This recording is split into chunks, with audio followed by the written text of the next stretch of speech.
events. He was so proud. His grandson caught one. Jackson, he caught one, and so while he's on the phone, going bouncing around from phone call to phone call. Keith and me catch a couple more, and then finally, Grandpa gets off the phone, and Keith and me have been looking at each other for a little bit because Grandpa's rod was. And finally, Grandpa gets off the phone, and Keith looks over and says, "Dad, you should take that fish off your line. You've been dragging him around a while." Was one where Grandpa, Barry, and my dad and myself went fishing to Canada. And anyone that's been up there any number of times knows how bad the wind can get. And we got caught in probably the worst windstorm that I've ever seen on a lake. And I'll never forget on the way back to camp, Barry was getting sick over the boat, wasn't saying anything, he was getting sick. And Grandpa looked at my dad and I and he said, "Take it to the shore." And we looked and the waves are going up hitting the shore. And we kind of looked at each other and we said, "No, we can get back." I remember Grandpa Olson. I always remember his ability to connect with people, leave a positive impact on their lives. Like my brother said, my siblings and I often reminisce about feeling like Grandpa knew someone no matter where we went. And if he didn't know anybody, you could bet that he'd stick around long enough to find or forge a new connection with someone new. The first one I'll share about is our daughter, Evie. She said, Grandpa was the one that encouraged me to go into my career of nursing. He was my encourager. And said, "Evie, you need to be a nurse with your caring, your compassion, your kind." And she's a critical nurse today. I talked to Eric. He said, I remember when we would stay with Grandpa and Dale, and then we would go see our cousins. Grandpa always wanted to see that we had a good time. He would get tickets at Wild Wild West. Mom, he would go down the slides with us. He always kind of had a way of making everyone feel like the most important person in the world anytime you're with him. Playing spades, I'm sure a lot of people have some fond memories of that too, the trash talk, and he always made it known that there's no table talk because he was just so competitive. Our youngest son, Ethan, his grandpa making fencing somewhat bearable and enjoyable, even though it was about my least favorite thing to do on the farm. He made it all worth it by taking me to lunch at the Parker Cafe for a hamburger. He was pretty mischievous. He'd find ways to break the game. He'd peep the joker tiles. And he'd hold on to them till the very end of the game. And I know Grandma would, "Where are they? Where are they? I know you have them." And he would just sit there and smile and laugh, and that was always a fun time. And I'm glad I got to experience that with him. We would sit on the deck and husk some sweet corn so that we could eat that for supper. That was just fun.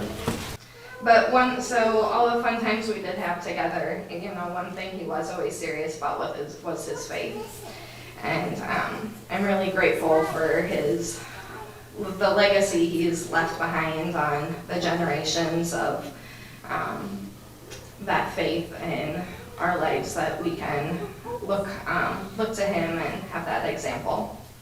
But I would never forget Grandpa's kindness, and in that case, his negotiating skills. He had a chance to pass judgment, to say what a spoiled kid, or what a spoiled group of kids. But instead he chose to show compassion and love, much like Christ did and does for us. Grandpa was so giving of his time, and he loved his family. He loved getting family together.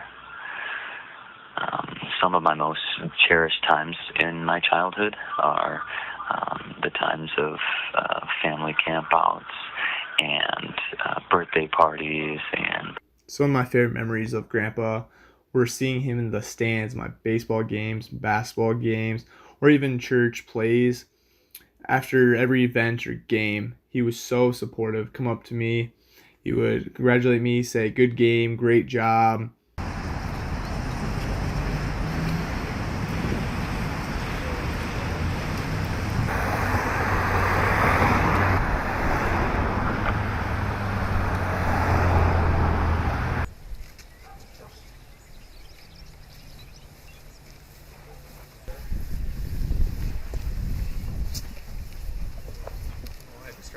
here and we'll get squared up.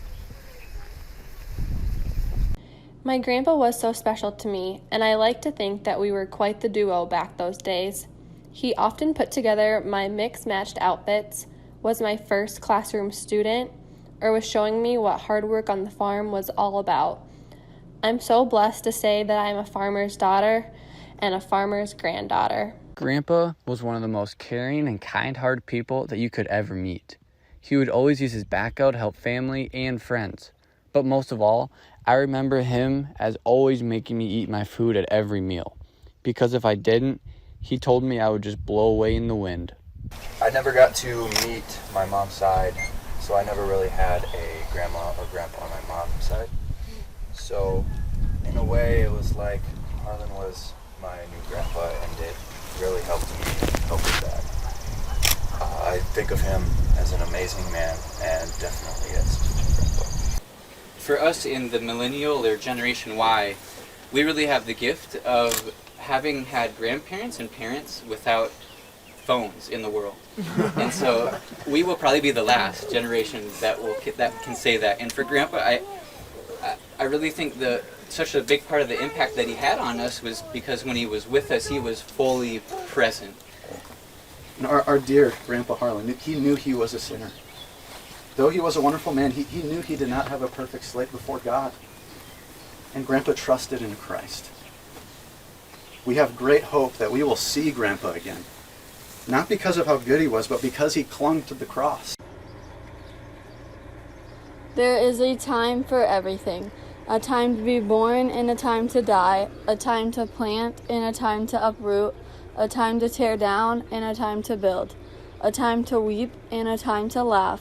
A time to mourn and a time to dance. Ecclesiastes 3:1-4.